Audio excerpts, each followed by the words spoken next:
اعوذ باللہ من الشیطان الرجیم، بسم اللہ الرحمن الرحیم۔ پیارے بچوں، السلام علیکم ورحمۃ اللہ وبرکاتہ۔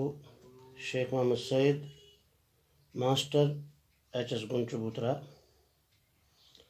آج ہم سیتا جی کی آہوزاری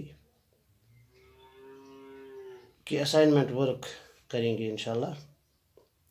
اس کا پہلا سوال ہے، سیتا جی رام چندر جی کے ساتھ بنواس کیوں جانا چاہتی تھی؟ اس کا جواب یہ ہے، سیتا جی کو رام چندر جی کے ساتھ بہت زیادہ لگاؤ تھا، چونکہ راجا نے اس کو بیوی کی خوشی کے لیے بنواس جانے کا حکم کیا۔ سیتا جی کو رام چندر جی کی جدائی قابل برداشت نہ ہو سکتی تھی، اس لیے وہ اسی کے ساتھ بنواس جانا چاہتی تھی۔ اس کا دوسرا سوال ہے، سیتا جی کی آہوزاری پر 5 جملے لکھیے۔ سیتا جی رام چندر جی کی جدائی میں کہتی ہے کہ اس کا دل شیشہ کی طرح نازک ہے اور یہ دل رام چندر جی کی جدائی میں ٹوٹ جائے گا۔ رام چندر جی کے بغیر اس کی راتیں گزر نہ سکیں گی۔ سیتا جی کہتی ہے کہ میں کیوں کر رام چندر جی کی جدائی برداشت کر سکوں گی، میں مٹ جاؤں گی لیکن دم بھر کی جدائی برداشت نہ کر سکوں گی۔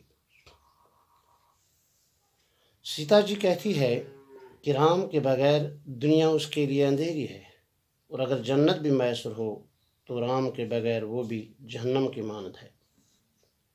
اگر صحرا ہو لیکن رام کا ساتھ نہ ہو تو وہ چمن کی مانند، اگر صحرا ہو لیکن رام کا ساتھ ہو تو وہ چمن کی مانند نظر آئے گا۔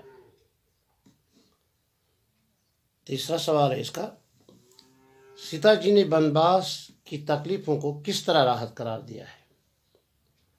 سیتا جی بنواس کی تکلیفوں کو اس طرح راحت قرار دیتی ہے کہ صحرا بھی اس کے لیے چمن کی مانند ہوگا اگر رام چندر جی کا ساتھ ہو۔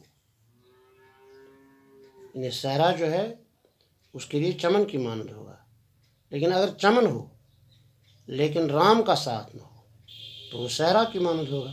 ظاہر سی بات ہے، رام چندر جی کے بغیر دنیا اس کے لیے اندھیری ہے۔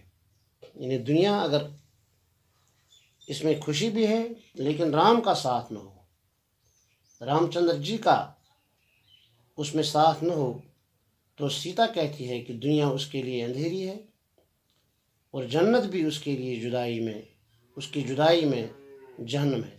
یعنی جنت بھی اگر اس کو میسر ہو جائے، یعنی سیتا کو جنت بھی اگر میسر ہو جائے تو رام کا ساتھ اگر نہ ہو تو جنت بھی اس کے لیے جہنم کی مانند ہوگا۔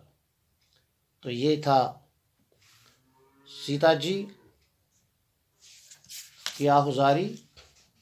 یہ سرور جہاں آبادی نے لکھی ہے یہ نظم، جس میں اس نے سیتا جی کی آہوزاری رام چندر جی کی جدائی میں بیان کی ہے۔ السلام علیکم ورحمۃ اللہ وبرکاتہ۔